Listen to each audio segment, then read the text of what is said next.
we've spoken about a lot about the hope and the optimism, but at the same time, success doesn't always come easy, right? As Sir Winston Churchill, he said that success is tumbling from failure to failure without losing enthusiasm, right? And that's something you said, something similar you said earlier as well. Tell us a story, perhaps, about a particular failure or a setback that you had, what it taught you, and how were you able to bounce back from it? Well, I mean, the first thing is when I opened my second location. Mm-hmm. Because the first location went very well, it boomed, people were lining up. I'm like, yeah, that's great. I'm going to open the second one, and it's going to do the same. And I didn't know how to do the food.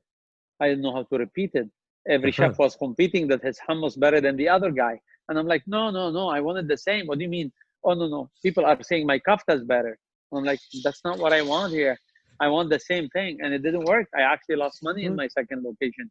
And I had two options: scale back, shut down the second location, go back to my first location, or run forward.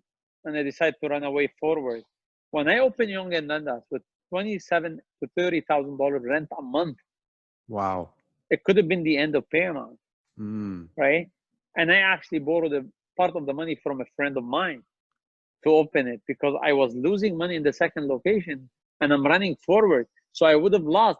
Poor guy lost his money, and would have taken me probably 20 years to pay him back.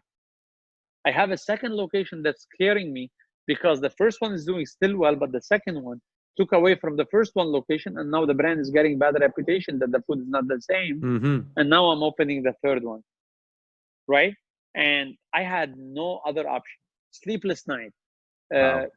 Putting the sign up on Young and Nandas made me cry, thinking that I've never thought I'll put my sign beside the biggest brand in the world. But at the same time, there is what you're feeling and what's behind your heart. What if this is like the second location? And now my bills of two losing locations will bury the first one, and I'll be on negative cash flow every single day of my life. Right. How am I going to hold that? And the bills of the last one, of Young and Dandas, is 2 times the bill of the both of the other collectively. Like, it's crazy. Like, no shawarma place ever opened between Young and Dandas and Young and Queen because it's very expensive rent. Yeah. Right? Only the biggest brand in the world opened there. And I still persisted to open. I wanted to send the message that we can last there. The president of Cadillac Fairview that owns the Eaton Center said, Mohamad, we made a bet. The highest is that you last 2 years. Oh, wow. Well, let me tell you something. I signed 3 days ago a renewal of 10 years for Young and Dandas location. I didn't last only 2 years like they made a bet on me. And amazing. From day one, I sold 90,000 a week in that location and has saved the company. But can I admit that I wasn't scared? I wasn't sleeping for nights and nights, clean table with my own hand to make sure that the labor is perfect. Beg people reminded me of Syrian market, like the free market. Beg people to come in through the doors. Stand on Young Street. People thought I was a homeless or something. Somebody asked, I beg her, because I was saying, please come in and try our business. Please come in and try our restaurant. Like, I had to beg people to make sure that was successful. Wow. So in life, you have to fail. Like Alchemist said, you have to fall 7 times before you stand up once. Yeah. And every time you fall once, that means you're 1 time closer to your success. Exactly. And for you to stand up.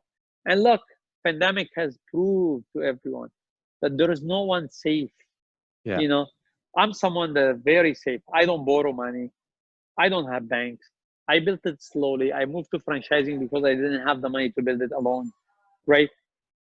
I banked for disaster. And please learn this. Learn this to all of the listeners. Learn banking for disaster. Before the pandemic, I used to bank for disaster. 2 years for me personally, 1 year for my business. So if the whole world fall apart, I need to have enough money to live the same way for 2 years at personal level. And my business will survive full 1 year. If the cash register is frozen, full 1 year, I can pay my bills without moving. After the pandemic, I learned that 2 years is not enough and 1 year is not enough.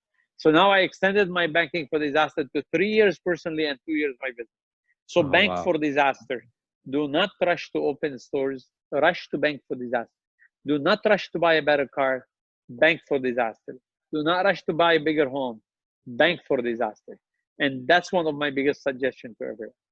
And love that. And that's all tied into your cash flow. It's all tied to your cash flow. Make It's one sure word, cash flow. cash flow. That's basically what you're saying in a nutshell. Bank, Yes.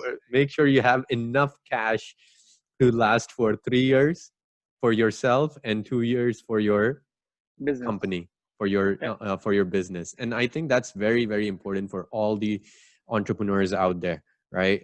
We have seen this sort of hustle culture out there where it's all about, as you said, on Instagram, showcasing your success in terms of your house or your car. And it goes back to that aspect of, okay, when you had your cash, did you bank for a disaster, or did you end up buying a Maserati or Mercedes or something for it, right? Yeah. And And did you do it for yourself, or do you do it to show somebody else? exactly. Right. And I always say, I mean, the people that you want to show, they truly don't care. What they care about in the end of the day for you as a quality human, your principle, your values, not the level of your car.